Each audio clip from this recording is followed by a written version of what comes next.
Hello student, चलिए आज हम लोग 11th का स्टार्ट करेंगे। तो 11th में हम लोग 11th का बायोलॉजी स्टार्ट करेंगे। तो 11th का जो बायोलॉजी है इसमें हम लोग आज जानने वाले हैं कि इसका सिलेबस क्या है।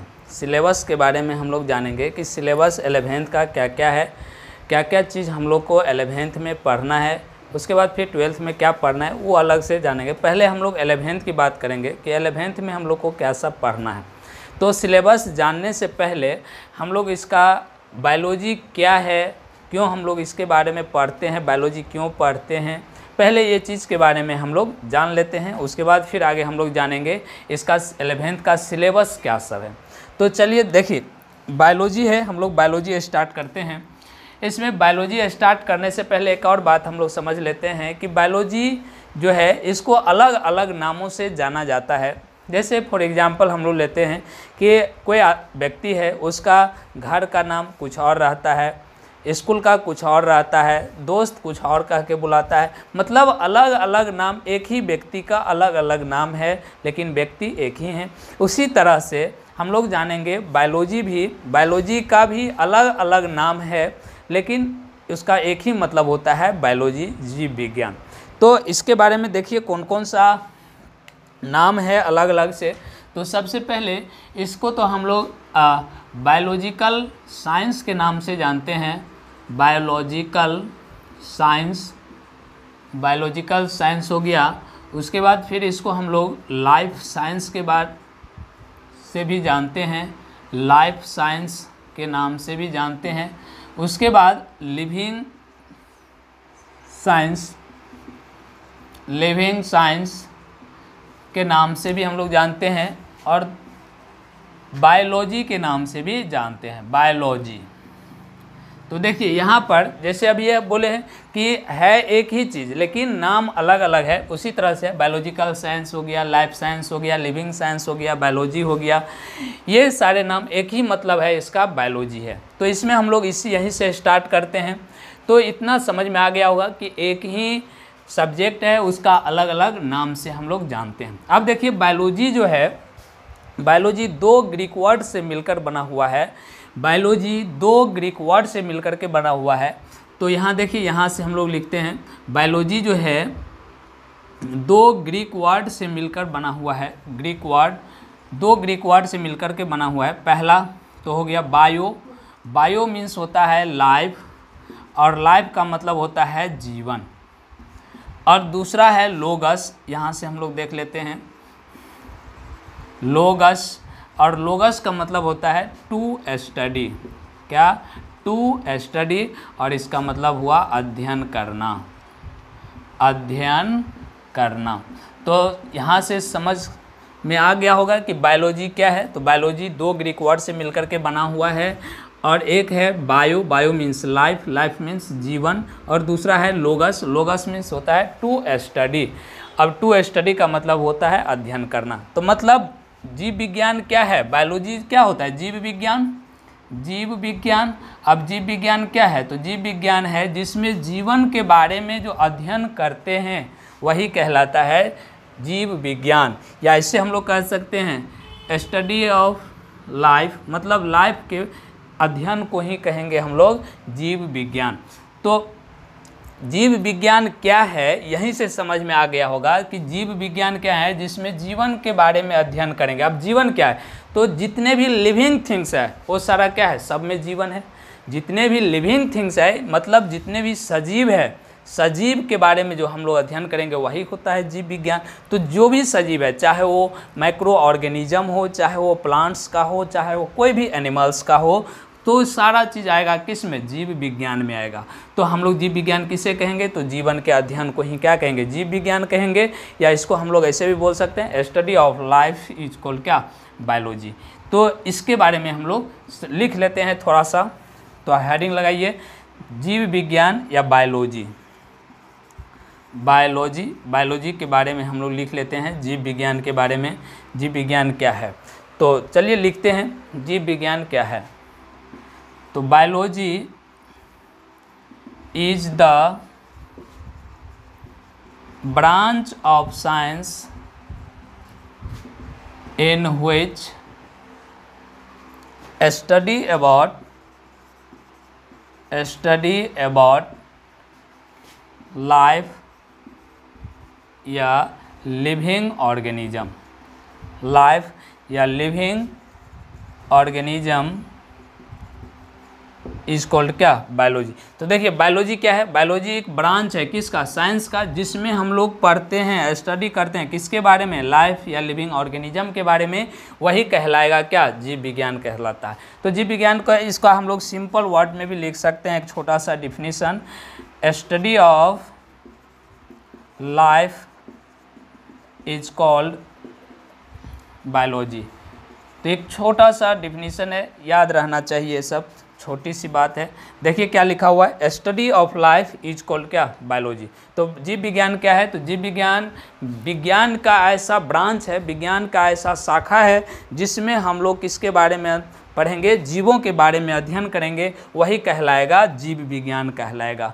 तो देखिए जीव विज्ञान का जनक किसको कहा जाता है, तो ये भी क्वेश्चन कई बार लोग पूछ देते हैं, और जानना भी चाहिए कि जीव विज्ञान हम लोग पढ़ रहे हैं और जीव विज्ञान के बारे में हम लोग को पता नहीं है, तो ये बहुत गलत बात है। तो यहाँ हम लोग को जान लेना चाहिए कि जीव विज्ञान है क्या, तो ये तो हम लोग जान लिए। अब इसका फादर कौन है, तो फादर इसका है एरिस्टोटल, जिसको हम लोग अरस्तु के नाम से जानते हैं। तो ये भी हम लोग लिख लेते हैं कि अरस्तु जो है वो जीव विज्ञान का क्या है, जनक है। अरस्तु को हम लोग क्या बोलते हैं, जीव विज्ञान का जनक कहते हैं। तो लिख लेते हैं, Aristotle is known as, Aristotle is known as father of biology, father of biology. तो बायोलॉजी का जनक किसको कहा जाता है, तो बायोलॉजी को का जो जनक है उसको एरिस्टोटल यानी अरस्तु को कहा जाता है, अरस्तु। तो अरस्तु को हम लोग क्या बोलते हैं, जीव विज्ञान का जनक के नाम से हम लोग जानते हैं अरस्तु को। तो जीव विज्ञान क्या है, तो जीव विज्ञान जिसमें हम लोग लाइफ के बारे में स्टडी करेंगे वही जीव विज्ञान कहलाएगा। और जीव विज्ञान का फादर कौन है, तो जीव विज्ञान का फादर है एरिस्टोटल, अरस्तु है। तो यहाँ तक जल्दी से राइट डाउन कीजिए, फिर आगे हम लोग बढ़ते हैं। तो आगे हम लोग जानेंगे कि जीव विज्ञान का नामकरण कौन किया था, कौन सबसे पहले बोला था कि जीव विज्ञान ये जीव विज्ञान है, जीव विज्ञान का नाम कौन दिया था सबसे पहले। तो इसके दो साइंटिस्ट हैं जिन्होंने जीव विज्ञान का सबसे पहले नामकरण किया था 1802 ईस्वी में। तो 1802 ईस्वी में दो साइंटिस्ट है, एक है लैमार्क और दूसरा है ट्रेविरेनस। ये दोनों साइंटिस्ट ने जीव विज्ञान का सबसे पहले नामकरण किया था, नाम दिया था। तो वही बात हम लोग यहाँ लिख लेते हैं, the term biology, the term biology was coined by Lamarck and Treviranus. The term biology was coined by Lamarck and Treviranus in 1802 AD. तो लैमार्क और ट्रेविरेनस नामक वैज्ञानिक ने बायोलॉजी का नामकरण किया था, बायोलॉजी टर्म दिया था कितना ईस्वी में, 1802 ईस्वी में। तो ये भी क्वेश्चन कई बार आ जाता है कि बायोलॉजी का नामकरण जो है किसने दिया था। तो बायोलॉजी का नामकरण लैमार्क है, यहाँ हम अंडरलाइन कर दिए हैं, लैमार्क है और ट्रेविरेनस नामक वैज्ञानिक है। इन्होंने 1802 ईस्वी में बायोलॉजी का नामकरण किया था, बायोलॉजी के बारे में बताया था कुछ। अब देखिए इसके आगे हम लोग फिर बढ़ते हैं, ब्रांच ऑफ बायोलॉजी। बायोलॉजी का कौन कौन सा ब्रांच है वहाँ हम लोग देखते हैं। तो हेडिंग लगाइए, branch of biology, branch of biology, biology की शाखा। तो इसका 3 है, हम यहाँ समझ लेते हैं। इसका 3 ब्रांच है, एक तो जूलॉजी हो गया, जूलॉजी, दूसरा है बॉटनी, और तीसरा है माइक्रोबायोलॉजी। माइक्रोबायोलॉजी तो इसका 3 ब्रांच है। एक है जूलॉजी, जिसको हम लोग जंतु विज्ञान के नाम से जानते हैं, जंतु विज्ञान। और दूसरा है बॉटनी, इसको हम लोग वनस्पति विज्ञान के नाम से जानते हैं, वनस्पति विज्ञान। और तीसरा है माइक्रोबायोलॉजी, सूक्ष्म विज्ञान या सूक्ष्म जीव विज्ञान के नाम से हम लोग इसको जानते हैं। तो तीनों है ब्रांच हम लोग पढ़े। ब्रांच ऑफ बायोलॉजी, बायोलॉजी के कौन कौन से ब्रांच है इसके बारे में हम लोग पढ़ रहे हैं। तो देखिए सबसे पहला तो जूलॉजी है, बॉटनी है और माइक्रोबायोलॉजी है। अब जूलॉजी में देखिए नाम से स्पष्ट है, जूलॉजी हम लोग जानते हैं। जूलॉजी क्या है? तो देखिए जूलॉजी है जंतु विज्ञान। तो जंतु विज्ञान में हम लोग किसके बारे में स्टडी करेंगे? तो एनिमल के बारे में स्टडी करेंगे तो जंतु विज्ञान कहलाएगा। पेड़ पौधा प्लांट्स के बारे में स्टडी करेंगे, बॉटनी कहलाएगा। और माइक्रो ऑर्गेनिज्म के बारे में स्टडी करेंगे, उसको माइक्रोबायोलॉजी कहेंगे। तो यहीं से हम लिख लेते हैं, डायरेक्ट लिखते हैं, study of animal, study of animal. तो एनिमल के स्टडी को हम लोग बोलते हैं क्या? जूलॉजी कहेंगे। इसमें लिख देते हैं स्टडी ऑफ प्लांट्स, प्लांट्स के स्टडी को हम लोग बॉटनी कहेंगे। और माइक्रो ऑर्गेनिज्म है study of micro organism, micro organism के स्टडी को हम लोग माइक्रोबायोलॉजी कहेंगे। तो तीनों देखिए ध्यान से, जूलॉजी है, जूलॉजी में हम लोग स्टडी करते हैं एनिमल्स के बारे में। बॉटनी है, इसमें हम लोग प्लांट्स के बारे में स्टडी करेंगे। और माइक्रोबायोलॉजी है, इसमें हम लोग माइक्रो ऑर्गेनिज्म, सूक्ष्म जीव के बारे में स्टडी करेंगे। तो ये हो गया आपका डिफिनीशन, किसमें क्या चीज़ के बारे में स्टडी करेंगे। अब इसका फादर कौन है इसके बारे में भी हम लोग जान लेते हैं। तो देखिए इसका फादर जो है किसका? जूलॉजी का। इसका फादर है एरिस्टोटल। एरिस्टोटल मतलब जिसको हम लोग अरस्तु बोलते हैं। अरस्तु जो है, अरस्तु इनका फादर है, जूलॉजी का फादर है अरस्तु। अब बॉटनी है, इनका फादर जो है थियोफ्रेस्टस है, थियोफ्रेस्टस है, नाम है थियोफ्रेस्टस, ये साइंटिस्ट का नाम है थियोफ्रेस्टस, जो इसका बॉटनी का फादर है। और माइक्रोबायोलॉजी का जो फादर है, माइक्रोबायोलॉजी इसका है लुईस पास्चर।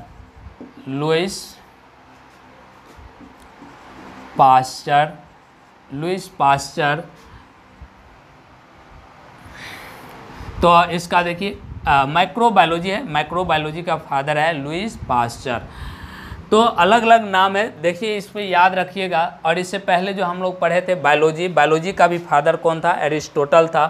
तो इसमें ब्रांच ऑफ बायोलॉजी में हम लोग देखें 3 तरह के ब्रांच है। एक है जूलॉजी, दूसरा है बॉटनी और तीसरा है माइक्रोबायोलॉजी। अब देखिए जूलॉजी है, जूलॉजी का स्टडी हम लोग इसमें किसके बारे में स्टडी करेंगे?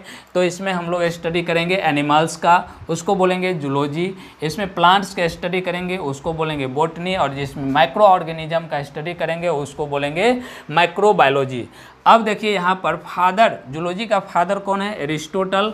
बॉटनी का फादर कौन है? थियोफ्रेस्टस। और माइक्रोबायोलॉजी का फादर कौन है? Lewis pasture. तो यहाँ तक हम लोग समझ गए इसका फादर है, इसका इसमें जूलॉजी में किसके बारे में स्टडी करेंगे, बॉटनी में किसके बारे में पढ़ेंगे, माइक्रोबायोलॉजी में किसके बारे में पढ़ेंगे और किसका कौन फादर है। तो यहाँ तक हम लोगों ने समझ लिए हैं। अब देखिए अब इसमें हम लोग 11th का सिलेबस के बारे में हम लोग समझते हैं। तो देखिए एक और बात है कि बायोलॉजी हम लोग क्यों पढ़ते हैं। तो बायोलॉजी अभी भी सबके मन में ये रहता है कि बायोलॉजी जो पढ़ते हैं, जो बायोलॉजी पढ़ता है वो या तो डॉक्टर बनता है या नहीं तो कुछ नहीं, और डॉक्टर बनने में काफ़ी ज़्यादा पैसा लगता है, बस यही सब जानते हैं। लेकिन ऐसा कुछ नहीं है।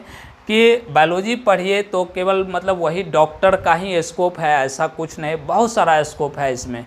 जितना कि आप मतलब इधर मैथ से पढ़ते हैं या फिर कोई दूसरा चीज़ लेकर पढ़ते हैं, उतना मतलब स्कोप नहीं है जितना कि बायोलॉजी में स्कोप है। बहुत सारा स्कोप है। जैसे मान लीजिए बायोलॉजी से हम लोग पढ़े तो बायोलॉजी में ऐसे फिशरीज हो गया, एपीकल्चर हो गया, सेरीकल्चर हो गया, एग्रीकल्चर हो गया, इस तरह से ढेर सारा इसमें है। और आज तक मतलब ये है कि बायोलॉजी पढ़ के जो भी कोई भी कोर्स किया हुआ है, डिप्लोमा है या फिर टेक्नीशियन है, कोई भी कोर्स है बायोलॉजी से किया हुआ है, तो ऐसा नहीं है कि वो घर में बैठा है। लेकिन हाँ देखिए इंजीनियरिंग देखिएगा या फिर कुछ ऐसा, तो उसमें देखिएगा ढेर सारा क्या होता है, ऐसे रोड पर आ जाता है। तो यही फ़ायदा है बायोलॉजी पढ़ने से कि बायोलॉजी में आप कोई भी कोर्स कर लेते हैं। मान लीजिए आप लाइव कर लीजिए, लाइव में भी ढेर सारा पैसा है, ढेर सारा कमा सकते हैं। मान लीजिए आप लाइव ने एक्सरे के बारे में, एक्सरे का कोर्स कर लिए, एक्सरे में ढेर पैसा। तो इसमें ऐसा है कि मतलब कोई बैठा हुआ नहीं रह सकता है, मतलब एक बायोलॉजी है, ऐसा कुछ नहीं है कि डॉक्टर बनना है मतलब केवल डॉक्टर ही बन पाता है, ऐसा कुछ नहीं है, उसमें ढेर पैसा लगता है, ऐसा कुछ नहीं है। तो इसमें कोई भी कोर्स कर सकते हैं और मतलब अपना लाइफ स्टाइल अच्छा से जीवन यापन मतलब कर सकते हैं। तो छोड़िए उससे बात, आगे हम लोग बढ़ते हैं इसमें 11th का सिलेबस। तो चलिए सिलेबस हम लोग देखते हैं 11th का, कि 11th में हम लोग को क्या क्या पढ़ना है। तो 11th में हम लोग क्या क्या पढ़ेंगे उसका सिलेबस देख लेते हैं कि क्या क्या हम लोग को इसमें पढ़ना है 11th में, वो चीज़ के बारे में हम लोग देख लेते हैं। तो देखिए इसमें यूनिट जो है, यूनिट 5 यूनिट है इसमें। 5 यूनिट में लगभग 22 चैप्टर है, 5 यूनिट में 22 चैप्टर है। तो एक एक करके हम लिख दे रहे हैं क्या क्या पढ़ना है, फिर आगे हम लोग पढ़ेंगे। तो लिखिए सिलेबस है, syllabus of 11th for biology, syllabus of 11th for biology. Biology का क्या क्या सिलेबस है इसके बारे में हम लोग पढ़ेंगे। सिलेबस ऑफ, यहाँ उल्टा हो गया, सिलेबस ऑफ बायोलॉजी लिखिए, syllabus of biology for 11th। तो देखिए सबसे पहला जो है आपका यूनिट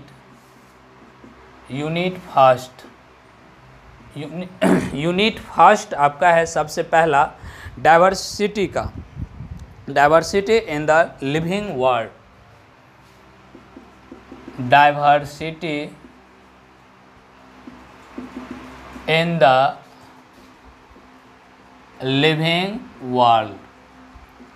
तो ये पहला यूनिट है diversity in the living world. जो लिविंग वर्ल्ड है उस पर क्या क्या डाइवर्सिटी आता है, क्या क्या विविधताएं आता है, इसमें हम लोग को पढ़ना है। तो इसके अंतर्गत 4 चैप्टर है।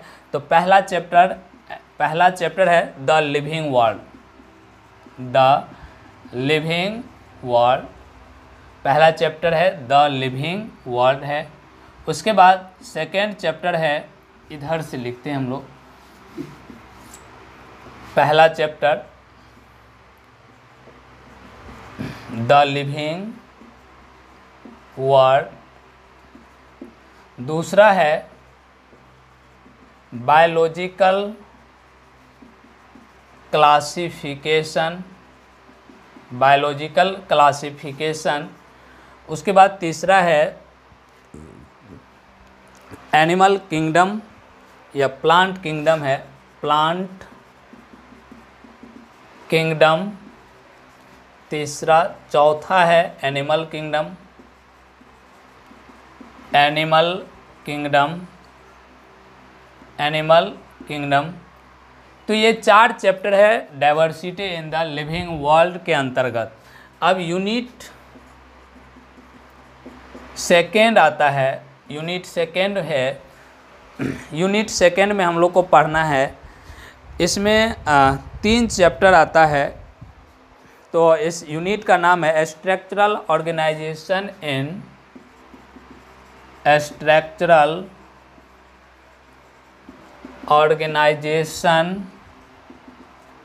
इन plant and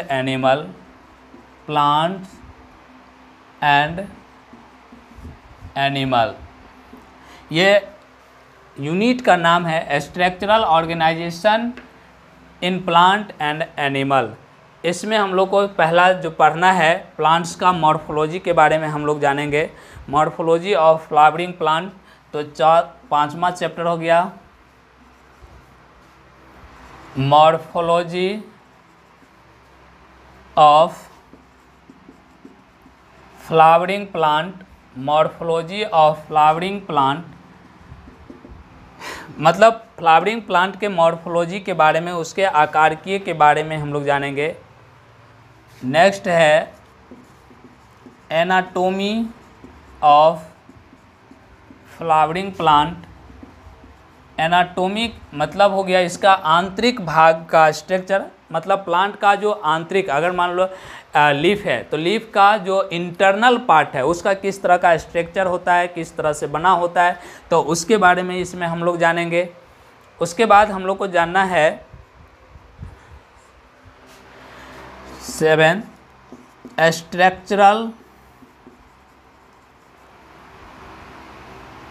structural organisation in animal.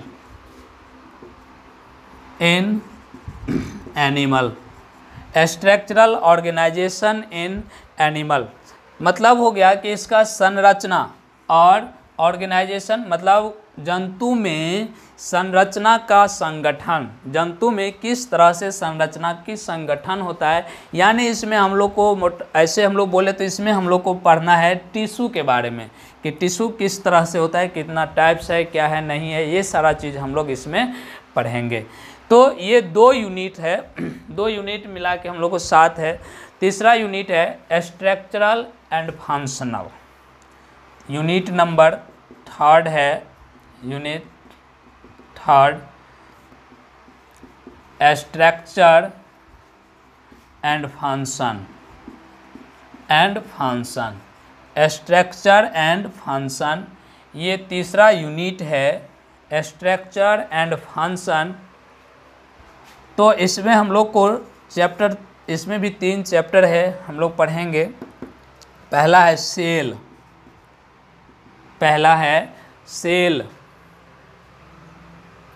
The unit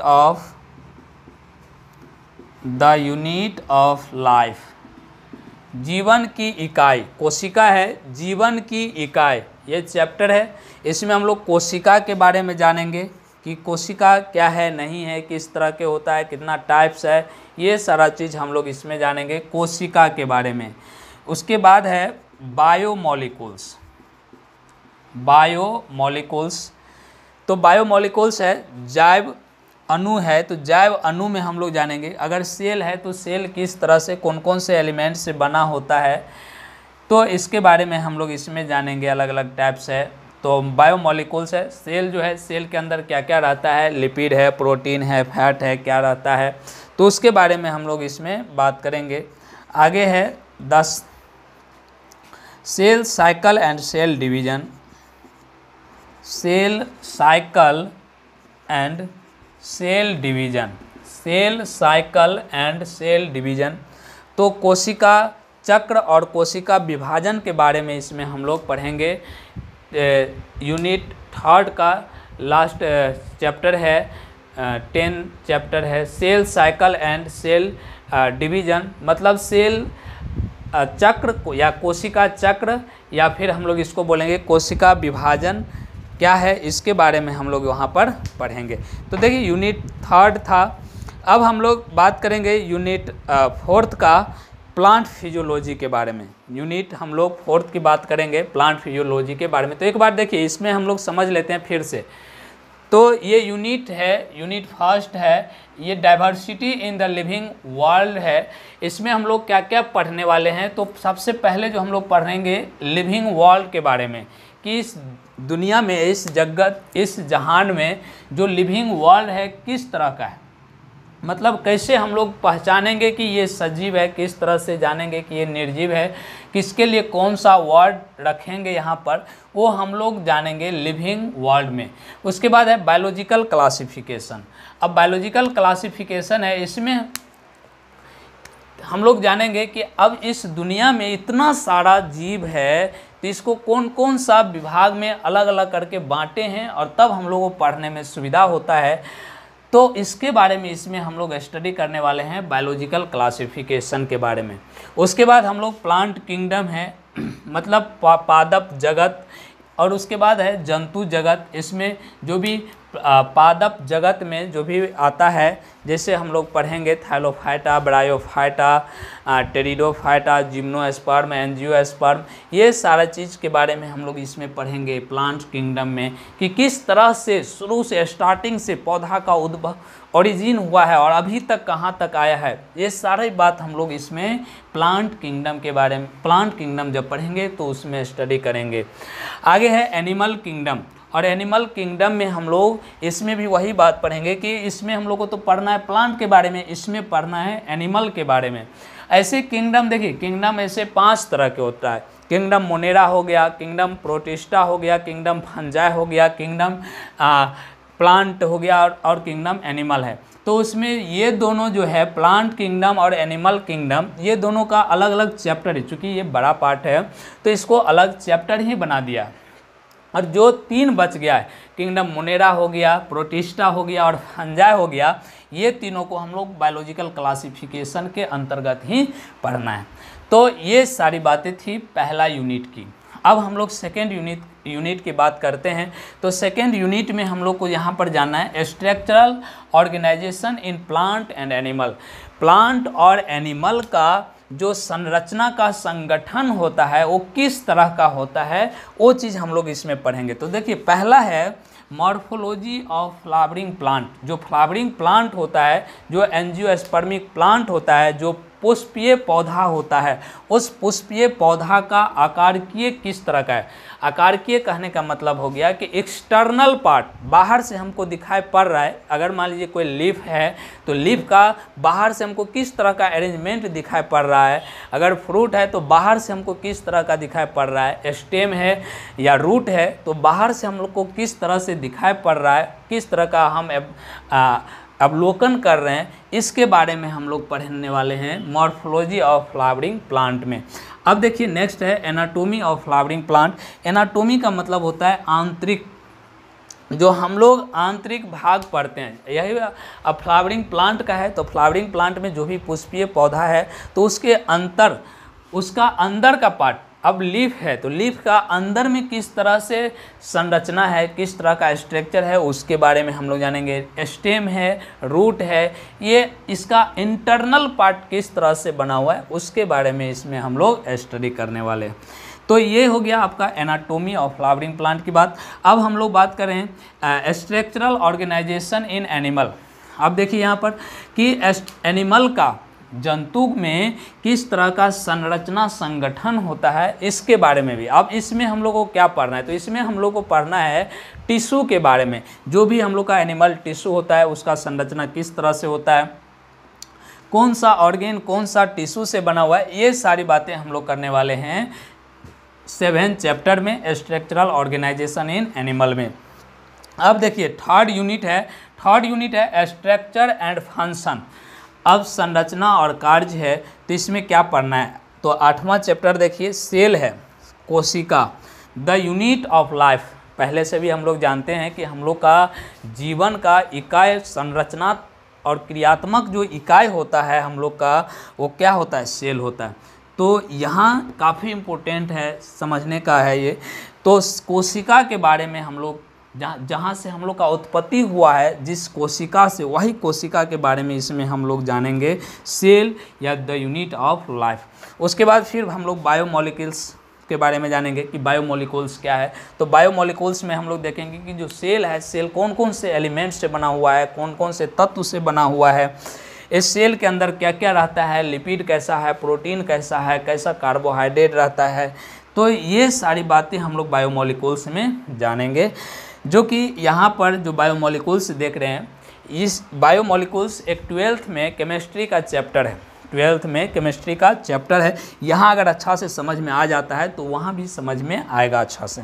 तो ये कॉमन है, यहाँ 11th में पढ़ना है और वहाँ पर 12th में पढ़ना है। 12th में केमिस्ट्री में पढ़ना है और 11th में बायो में पढ़ना है, बायोमोलिकुल्स।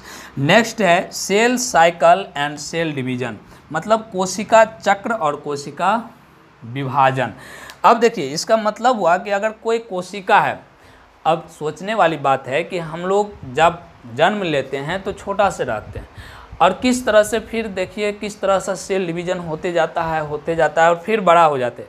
ऐसा नहीं तो सिंपल सी सोचिए कि एक हम लोग बीज अगर डालते हैं तो बीज से कितना लंबा पौधा बन जाता है, तो उसमें कहीं ना कहीं कुछ तो होता है तब तो इतना बड़ा हो जाता है। तो वहाँ कोई नहीं है, वहाँ पर यही होता है, सेल डिवीज़न होता है और सेल डिवीज़न के द्वारा ही ये बड़ा हो जाता है। चलिए यही था तीसरा यूनिट। अब हम लोग बात करते हैं यूनिट चौथा, 4th यूनिट की हम लोग बात करते हैं। तो 4th यूनिट है हम लोग का प्लांट फिजियोलॉजी है। जो प्लांट फिजियोलॉजी में हम लोग पढ़ेंगे, प्लांट फिजियोलॉजी मतलब पादप शारीरिक होता है, शारीरिक विज्ञान, पेड़ पौधा में किस तरह से कहाँ क्या पढ़ना है। देखिए यहाँ प्लांट फिजियोलॉजी है, यूनिट है 4th, यूनिट 4th पढ़ना है प्लांट फिजियोलॉजी। प्लांट फिजियोलॉजी के बारे में हम लोग जानेंगे। प्लांट फिजियोलॉजी पहला इसमें चैप्टर है प्लांट फिजियोलॉजी, या ऐसे हम लोग बोले तो इधर से आपका हो जाएगा 11वां चैप्टर, 11वां, चूँकि 10 तक था यूनिट 3rd में, और अभी जो हम लोग पढ़ेंगे 11वां चैप्टर का है transport in plant. Transport in plant, plant में किस तरह से ट्रांसपोर्ट होता है प्लांट। उसके बाद हम लोग को पढ़ना है मिनरल न्यूट्रिशन, मिनरल न्यूट्रिशन, और 13 चैप्टर हम लोग को पढ़ना है photosynthesis,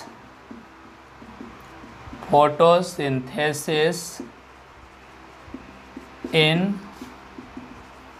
higher plant. Higher plant में फोटोसिंथेसिस किस तरह से होता है। उसके बाद फिर 14 चैप्टर हम लोग को पढ़ना है respiration in plant, respiration in plant, plant में किस तरह का रिस्पायरेशन होता है। और नेक्स्ट हम लोग को पढ़ना है 15 chapter plant growth and development, plant growth and development पहले लिख लेते हैं, उसके बाद फिर हम एक एक करके हम लोग डिस्कस कर लेंगे। यूनिट 5 यूनिट है, ये था प्लांट फिजियोलॉजी। अब हम लोग को पढ़ना है इसमें एनिमल फिजियोलॉजी के बारे में। एनिमल फिजियोलॉजी जंतु शारीरिक विज्ञान के बारे में इसमें हम लोग देखेंगे। तो पहला इसमें हो जाएगा 16 नंबर, इसमें हम लोग को पढ़ना है डाइजेशन एंड एब्जॉर्प्शन के बारे में हम लोग जानेंगे। सबसे पहले डाइजेशन एंड एब्जॉर्प्शन के बारे में हम लोग इसमें जानेंगे। 17 है एक्सचेंज ऑफ या इसको हम लोग बोलेंगे breathing and exchange of gases, breathing and exchange of gases. Gas जिसको हम लोग अलग नाम से भी जानते हैं रिस्पिरेटरी सिस्टम होता है, श्वसन, सांस किस तरह से लेते हैं, गैसों का आदान प्रदान किस तरह से होता है, इसके बारे में हम लोग इसमें जानेंगे। नेक्स्ट है body fluid and circulation, body fluid, जो बॉडी फ्लूइड होता है, द्रव जो ब्लड है उसका सर्कुलेशन किस तरह से होता है, इसमें वो चीज़ हम लोग जानेंगे। नेक्स्ट है excretory product, excretory product, their elimination, their elimination. जो एक्सक्रेटरी प्रोडक्ट है, जो बेकार पदार्थ हम लोग के शरीर में बनता है और कैसे बाहर निकलता है, वो चीज़ हम लोग यहाँ पर जानेंगे। उसके बाद है 20 नंबर का मतलब 20 चैप्टर है, इसमें हम लोग जानेंगे लोकोमोशन एंड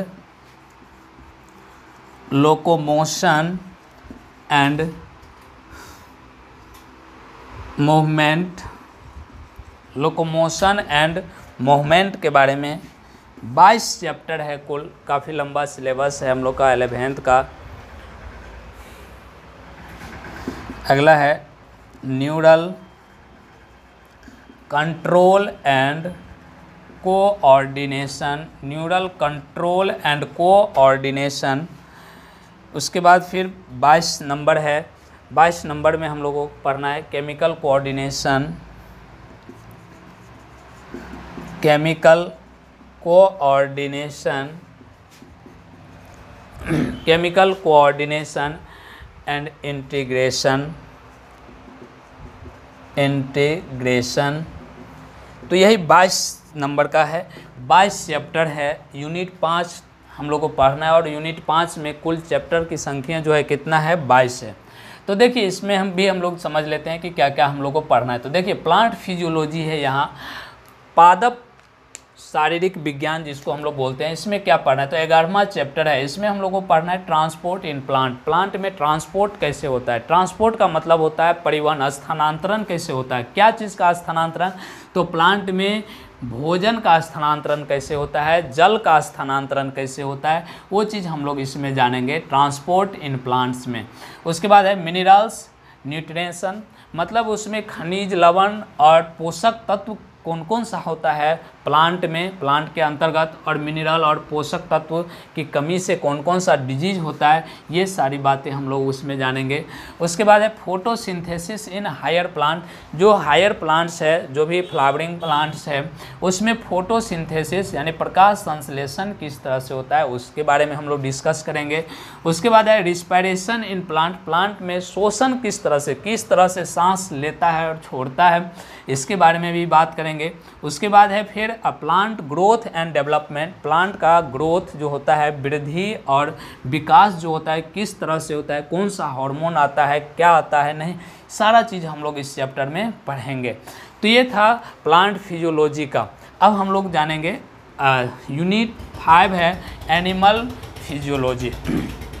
अब एनिमल फिजियोलॉजी में देखिए सबसे पहले तो हम लोग इसमें जानेंगे डाइजेशन एंड एब्जॉर्प्शन, इसको एक दूसरा नाम से भी हम लोग जानते हैं, डाइजेस्टिव सिस्टम के नाम से भी हम लोग इसको जानते हैं। तो डाइजेशन एंड एब्जॉर्प्शन का मतलब हुआ कि भोजन जो हम लोग खाना खाते हैं वो किस तरह से हम लोग के शरीर के अंदर डाइजेस्ट होता है और एब्जॉर्प्शन किया जाता है, ये चीज़ के बारे में हम लोग यहाँ पर जानेंगे, डाइजेशन एंड एब्जॉर्प्शन।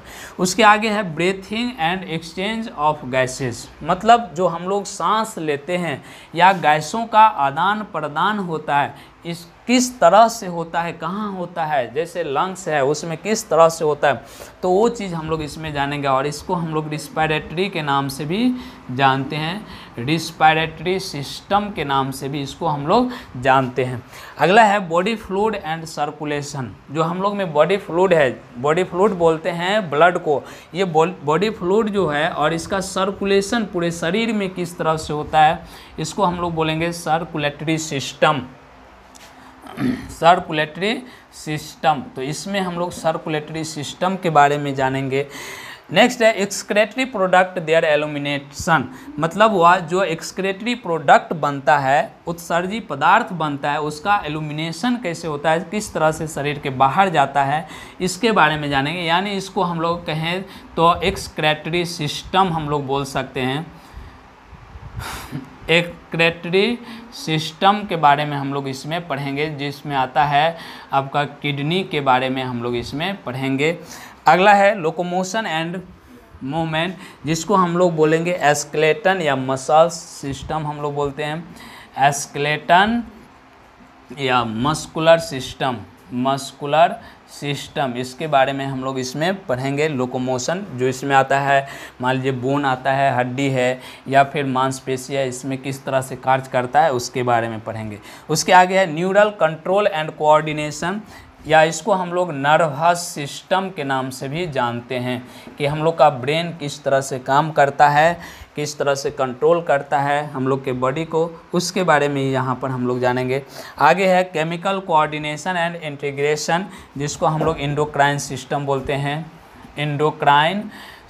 बोलते हैं, इसमें हम लोग पढ़ेंगे एंडोक्राइन सिस्टम के बारे में, जो भी हार्मोन हम लोग के बॉडी से सेक्रेट होता है, कहाँ से कौन सा हार्मोन सेक्रेट होता है और किस तरह से उसको कंट्रोल करता है, तो ये सारी बातें हम लोग इसमें करने वाले हैं। तो ये था पूरा 11th का सिलेबस था।